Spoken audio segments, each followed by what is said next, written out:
Bismillahirrahmanirrahim. Jumpa kembali bersama Bapak Hendra Wismana di Pendidikan Pancasila dan Kewarganegaraan bab kedua tentang ketentuan Undang-Undang Dasar 1945 dalam kehidupan berbangsa dan bernegara, bagian kedua. Di bagian pertama kita sudah membahas tentang wilayah negara Republik Indonesia. Bapak kembali review. Yang pertama itu wilayah negara Republik Indonesia. Dan yang sekarang yang B, kita akan membahas tentang warga negara dan penduduk. Tentunya kalian masih ingat tentang pelajaran di sekolah menengah pertama SMP bahwa salah satu syarat berdirinya sebuah negara ada 4, dan yang pertama kita sudah tahu bahwa syarat yang pertama konstitutif. Syarat konstitutif adalah harus adanya wilayah. Yang kedua adanya penduduk atau rakyat. Nah, yang ketiga kita akan bahas di lain kesempatan. Kita bahas dulu yang kedua ini. Yang kedua, wilayah Republik Indonesia seperti yang kita ketahui diatur oleh Undang-Undang Dasar 1945 pasal 25A. Oke, silakan dibaca kembali materi yang minggu yang lalu. Nah, sekarang kita akan membahas tentang warga negara dan penduduk, ya, penduduk. Bapak akan memberikan peta konsep, ya. Peta konsep yang pertama di sini ada rakyat, atau bahasa Inggris itu adalah people, ya. Nah, di rakyat ini tentunya ada yang namanya penduduk dan juga bukan penduduk. Presiden, non presiden. Di penduduk ini kembali dibagi dua menjadi ada warga negara atau citizen dan bukan warga negara. Apa perbedaannya? Rakyat, penduduk, bukan penduduk, WNI dan bukan WNI. Maaf, salah spidol seperti biasa, nggak pakai I. Nah, di sini kita artikan dulu apa sih yang namanya rakyat dan yang namanya penduduk, ya.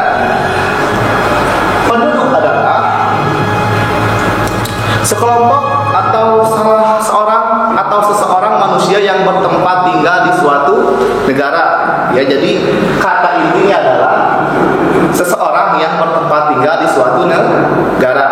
Kalau bukan penduduk adalah seseorang yang tinggal di suatu negara tapi tidak ada tujuan untuk menetap, ya. Kalau di sini ada kata menetap, kalau di bukan penduduk hanya sementara atau bisa disebut juga turis lah, ya. Contohnya turis, ya, turis mancanegara yang datang ke Indonesia. Selanjutnya adalah pengertian dari warga negara Indonesia. Apa warga negara?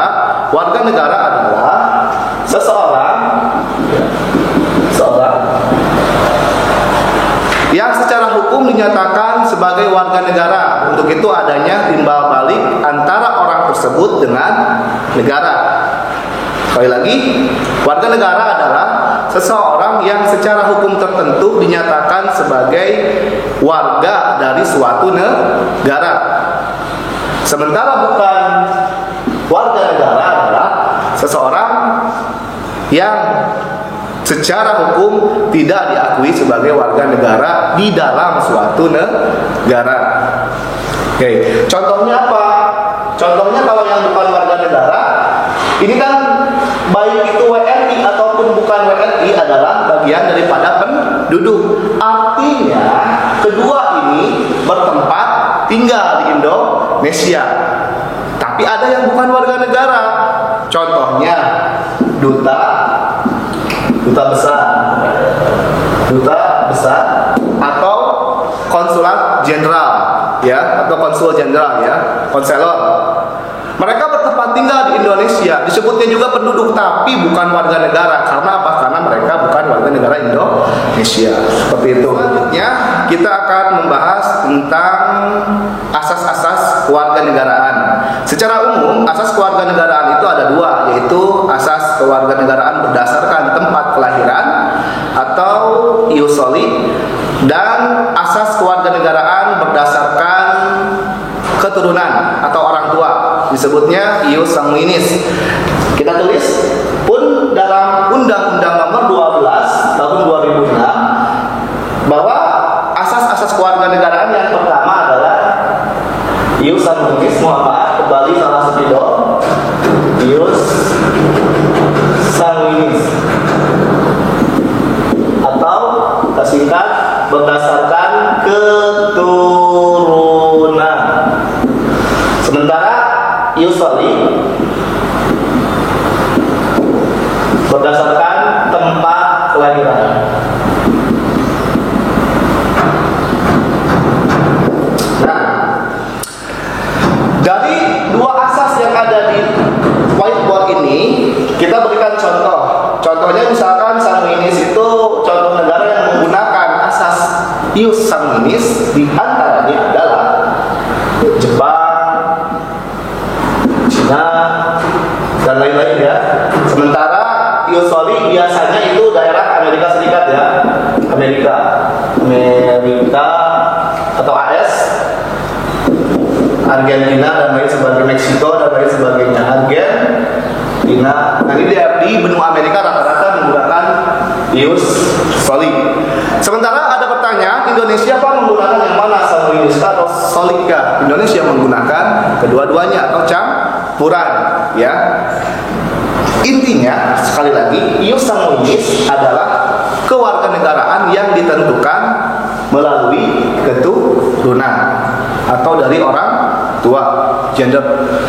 Sementara ius soli adalah kewarganegaraan berdasarkan di mana dia dilahirkan atau tempat kelahiran. Oke. Dari kedua asas ini bakal timbul sebuah masalah. Yang pertama adalah apa right dan juga bipat right ya. Apa right dan bipat right. A tidak pakai kewarganegaraan, berarti artinya tidak memiliki kewarganegaraan, tidak memiliki KWN.